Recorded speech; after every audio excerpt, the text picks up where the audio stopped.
దుర్గాదేవి ఆవిర్భావం. పూర్వకాలంలో దుర్గముడు అను రాక్షసుడు హిరణ్యాక్షుని వంశంలో జన్మించాడు. అతని తండ్రి రురువు బ్రహ్మదేవుని వరం కారణంగా ఘోరమైన తపస్సు చేసి 4 వేదాలను తన చేతిలోకి తీసుకున్నాడు. అనేక ఉత్పాతాలను ప్రారంభించాడు. వేదాలు అదృశ్యం కాగానే ధర్మాచరణ సన్నగిలింది. యజ్ఞయాగాదులు ఆగిపోయాయి. దేవతలకు యజ్ఞభాగాలు అందడం ఆగిపోయింది. మంత్రశక్తి కూడా తగ్గిపోవడం వలన బ్రాహ్మణులు తమ స్థానం నుండి పతనం కాసాగారు. ధర్మం, జపతపాలు, సంధ్యావందనాదులు, నిత్య కార్యక్రమాలు, దేవపితృ కార్యాలు అన్నీ క్షీణించసాగాయి. అధర్మం విచ్చలవిడిగా విహరించసాగింది. యజ్ఞాలు, దానాలు ఏమీ లేని కారణంగా వర్షాలు భూమిపై వందలాది సంవత్సరాలు లేవు. ఫలితంగా ఆకలి దప్పులతో ప్రజలు అలమటించసాగారు. ముల్లోకవాసులు దుఃఖానికి అంతం లేకుండా అయిపోయింది. వర్షాలు లేని కారణంగా చెరువులు, సముద్రాలు అన్నీ ఇంకిపోయాయి. అయినా సరే దుర్గమునికి తృప్తి కలగలేదు.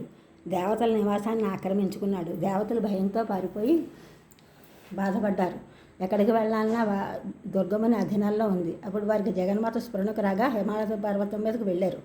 దేవతలు జగజ్జన్ని ఇలా ప్రార్థించారు: మహామాయ మాత, ప్రజలను రక్షించు. ఇంతకుముందు నీవు శుంభ, ధూమరాక్ష, చండముండ, మధుకైటవ, మహిషాసురులను వధించి జగత్తును రక్షించావు.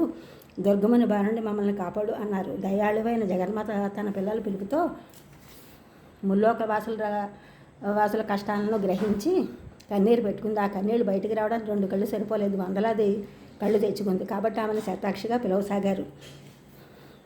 వ్యాస భగవానులు ఈ విధంగా ఆమెను కొనియాడారు: నా శతాక్షి సమా కాచిద్ దయాళుర్భువి దేవత దృష్టవా రుదత్ ప్రజాస్తప్తాయ నవాహం మహేశ్వరి. తల్లి దుఃఖం అసురూపంలో వ్యక్తమైంది. తత్ఫలితంగా 9 రోజులు ముల్లోకాలు వర్షాలు కురిశాయి. బావులు, చెరువులు, నదులు నిండుగా ప్రవహించసాగాయి. సముద్రంలో కూడా నీరు బాగా వచ్చింది. తన శరీరం నుండి ఆమె శాఖలను ఉత్పత్తి చేసి ప్రజలను ఆహారాన్ని పోషించింది. కాబట్టి దేవికి శాకాంబరి అని పేరు వచ్చింది.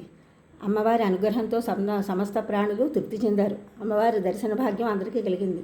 మీకు ఇంకేమిటి మీ కోరిక అని అడగగా జగన్మాత దుర్గమ్మను సంహరించి వేదాలను మాకు ఇప్పించు తల్లి అని కోరారు.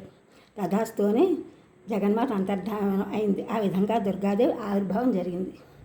ఈ ఛానల్ చూసిన వారందరూ కూడా సబ్స్క్రైబ్ చేయండి, షేర్ చేయండి, లైక్ చేయండి, కామెంట్ చేయండి. సబ్స్క్రైబ్ చేసిన అందరూ కూడా షేర్ చేసి, లైక్ చేసిన, కామెంట్ చేసిన అందరూ కూడా ధన్యవాదములు.